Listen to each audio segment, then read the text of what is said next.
എല്ലാവർക്കും നമസ്കാരം. Welcome back to നിയാൻസ്. നല്ല സൂപ്പർ ടേസ്റ്റിൽ തയ്യാറാക്കിയ ചക്ക നിറച്ചതിൻ്റെ റെസിപ്പിയാണ് ഇന്നത്തെ വീഡിയോയിലുള്ളത്.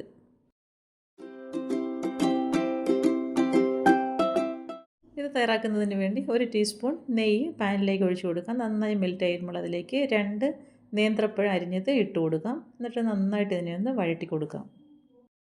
പഴം നെയ്യിൽ കിടന്ന് നന്നായിട്ടൊന്ന് കളർ മാറി മൊരിഞ്ഞ് വരുന്നത് വരെ ഇതിനെ ഒന്ന് വഴറ്റി കൊടുക്കാം. ഈ ഫില്ലിങ് തയ്യാറാക്കി എടുക്കുമ്പോൾ ഈ പഴം നന്നായിട്ട് നെയ്യിൽ കിടന്ന് മൊരിഞ്ഞതിൻ്റെയൊക്കെ ഒരു മണം വേണം. ആ ഒരു രീതിയിലാണ് ഇത് പഴം ഒന്ന് വഴറ്റി കൊടുക്കേണ്ടത്. അപ്പോൾ ഈ ഒരു കളറാകുമ്പോഴേക്കും നന്നായിട്ട് ഇതിനെ ഒന്ന് ഉടച്ചെടുക്കണം. സ്പാച്ചില ഉപയോഗിച്ച് നല്ലതുപോലെ ഇതേപോലെ ഒന്ന് പ്രസ് ചെയ്ത് ഉടച്ചു കൊടുക്കാം. ഈ ഒരു രീതിയിൽ നന്നായി ഇതേപോലെ ഉടച്ചതിന് ശേഷം ഇനി ഇതിലേക്ക് ചേർത്ത് കൊടുക്കേണ്ടത് അവലാണ്. ഒരു 1/4 കപ്പോളം അവലെടുത്ത് വയ്ക്കാം. ഇതേപോലെ നന്നായി ഉടച്ചതിന് ശേഷം അതിലേക്ക് ചേർത്ത് കൊടുക്കാം. ഞാനിവിടെ ചേർത്ത് കൊടുത്തിരിക്കുന്നത് വെള്ള അവലാണ്. ഇനി ഇതിലേക്ക് 1 ടേബിൾ സ്പൂൺ പഞ്ചസാര ചേർത്ത് കൊടുക്കാം. പിന്നീട് 1/4 കപ്പ് തേങ്ങ ചിരകിയതും കൂടി ചേർത്ത് കൊടുക്കാം. ഇനി ഇതിലേക്ക് ഈ സമയത്ത് വേണമെങ്കിൽ നമുക്ക് ഏലക്കാപ്പൊടിയും കൊണ്ട് ചേർത്ത് കൊടുക്കാം. അപ്പം പഞ്ചസാര മധുരത്തിനനുസരിച്ച് ചേർത്ത് കൊടുത്തോളൂ. ഇത് അത്യാവശ്യം നല്ല മധുരം ഉണ്ടായിരുന്നു. കുറച്ച് മതി എന്നുണ്ടെങ്കിൽ ഇതിൽ കുറച്ച് ചേർത്ത് കൊടുത്താൽ മതി. അപ്പോൾ ഈ ഒരു രീതിയിൽ നന്നായിട്ട് ഇതിനെ ഒന്ന് ഇളക്കി യോജിപ്പിച്ചെടുക്കാം. പഴം ഉടച്ചതിലേക്ക് ഈ അവലും തേങ്ങയും പഞ്ചസാരയും എല്ലാം കൂടി നന്നായി ഒന്ന് മിക്സ് ചെയ്ത് കൊടുക്കാം. ഇനി ഞാനിവിടെ എടുത്തു വച്ചിരിക്കുന്നത് നന്നായിട്ട് പഴുത്ത വരിക്കച്ചക്കയാണ്. അപ്പോൾ കുരുവെല്ലാം കളഞ്ഞിട്ട് ഇതേപോലെ ഓരോന്നും എടുത്ത് മാറ്റി വെച്ചേക്കാണ്. കുറച്ച് കട്ടിയുള്ള വരിക്കച്ചക്കയാണ്. അപ്പോൾ ഈ ഒരു രീതിയിൽ കുരുവെല്ലാം കളഞ്ഞതിന് ശേഷം ഓരോ ചുളയും എടുത്ത് നേരത്തെ തയ്യാറാക്കി വെച്ചിരിക്കുന്ന ഫില്ലിങ് ഇതിനുള്ളിലേക്ക് നിറച്ച് കൊടുക്കാം.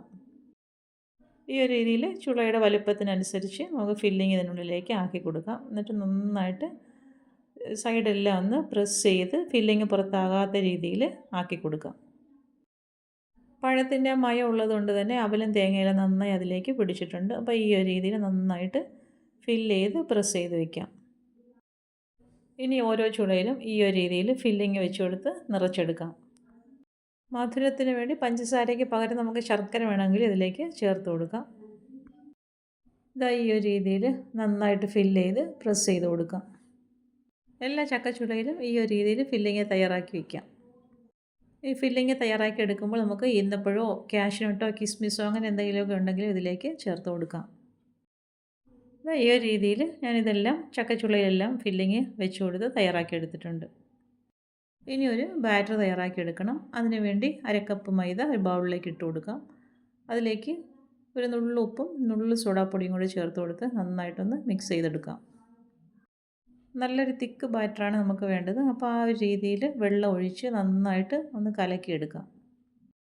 ബാറ്റർ ഒരുപാട് ലൂസായി പോയാൽ ചക്കയിൽ ഇത് കോട്ട് ചെയ്തിരിക്കത്തില്ല. അപ്പോൾ അതുകൊണ്ട് തന്നെ നമുക്ക് നല്ലൊരു തിക്കായിട്ടുള്ള കൺസിസ്റ്റൻസിയാണ് ബാറ്റർ തയ്യാറാക്കി എടുക്കുമ്പോൾ വേണ്ടത്.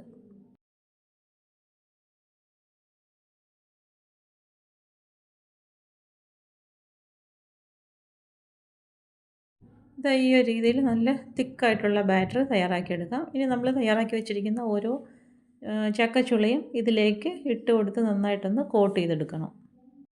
ബാറ്ററിലേക്ക് ഇട്ട് കൊടുത്തതിന് ശേഷം ഇതേപോലെ നന്നായിട്ടൊന്ന് കോട്ട് ചെയ്തെടുക്കാം. കോട്ട് ചെയ്തതിന് ശേഷം ഇതേപോലെ അധികമുള്ള ബാറ്റർ അങ്ങ് നമുക്ക് മാറ്റിക്കളയാം. പിന്നീട് എണ്ണയിലേക്ക് ഇട്ട് കൊടുത്ത് തിരിച്ചും മറിച്ചും ഇട്ട് കൊടുത്ത് നല്ലൊരു ഗോൾഡൻ യെല്ലോ കളറാകുമ്പോഴേക്കും എണ്ണയിൽ നിന്നും കോരി മാറ്റാം. ഇപ്പോൾ ഒരു സൈഡ് നന്നായി പരുവായി വന്ന് ഇതേപോലെ മറു സൈഡ് ഒന്ന് മറിച്ചിട്ട് കൊടുക്കാം. ഈ ഒരു രീതിയിൽ 2-3 തവണയൊക്കെ തിരിച്ചും മറിച്ചും ഇട്ട് നല്ലൊരു കളറാകുമ്പോഴേക്കും എണ്ണയിൽ നിന്നും എടുത്ത് മാറ്റാം. അപ്പോൾ അതാ കണ്ടില്ലേ, ഇട്ട് കൊടുത്ത ചക്കച്ചുള നന്നായിട്ട് വലിപ്പം വെച്ച് വന്നിട്ടുണ്ട്. ഇതേപോലെ 2-3 തവണ തിരിച്ചും മറിച്ചും ഇട്ട് കൊടുക്കാം. അപ്പോൾ അതാ 2 സൈഡ് നന്നായി ഫ്രൈ ആയി വന്നിട്ടുണ്ട്. ഈ ഒരു സമയമാകുമ്പോഴേക്കും നമുക്ക് എണ്ണയിൽ നിന്നും കോരി മാറ്റാം. എണ്ണയൊക്കെ നന്നായി വാർത്ത് കളഞ്ഞ് വേറൊരു പാത്രത്തിലേക്ക് ആക്കി കൊടുക്കാം. തയ്യാറാക്കിയെടുത്തില്ല എണ്ണയിൽ നിന്ന് കോരി മാറ്റി പാത്രത്തിലേക്ക് ആക്കി കൊടുക്കാം. ഇനി ബാക്കിയുള്ളതും കൂടെ ഈ ഒരു രീതിയിൽ ബാറ്ററിലേക്ക് ഇട്ട് കൊടുത്ത് എണ്ണയിലേക്ക് ഇട്ട് കൊടുത്ത് തിരിച്ചും മറിച്ചും നന്നായിട്ട് ഫ്രൈ ചെയ്തെടുക്കാം. ഈ ഒരു രീതിയിൽ നന്നായിട്ട് കളർ മാറി വരുമ്പോൾ എണ്ണയിൽ നിന്നും കോരി മാറ്റാം. ഇപ്പോൾ അതെല്ലാം തയ്യാറാക്കി കഴിഞ്ഞു. അപ്പോൾ ഈ ഒരു രീതിയിൽ ചക്കയുള്ളപ്പോൾ ഇങ്ങനെ ഒന്ന് തയ്യാറാക്കി നോക്കൂ. സൂപ്പർ ടേസ്റ്റാണ്. ഈ ചക്കയ്ക്കുള്ളിലെ ഫില്ലിങ്ങും ഈ ചക്കയും കൂടെ കഴിക്കാൻ ഭയങ്കര ടേസ്റ്റാണ്. അപ്പോൾ ഈ ഒരു രീതിയിലൊന്ന് തയ്യാറാക്കി നോക്കൂ.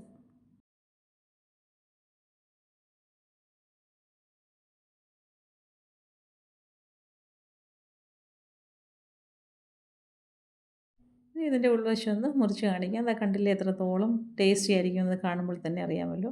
അപ്പോൾ ഇന്നത്തെ വീഡിയോ ഇത്രയേ ഉള്ളൂ. ഇഷ്ടമായ ലൈക്ക് ചെയ്ത് സബ്സ്ക്രൈബ് ചെയ്ത് സപ്പോർട്ട് ചെയ്തേക്കൂ.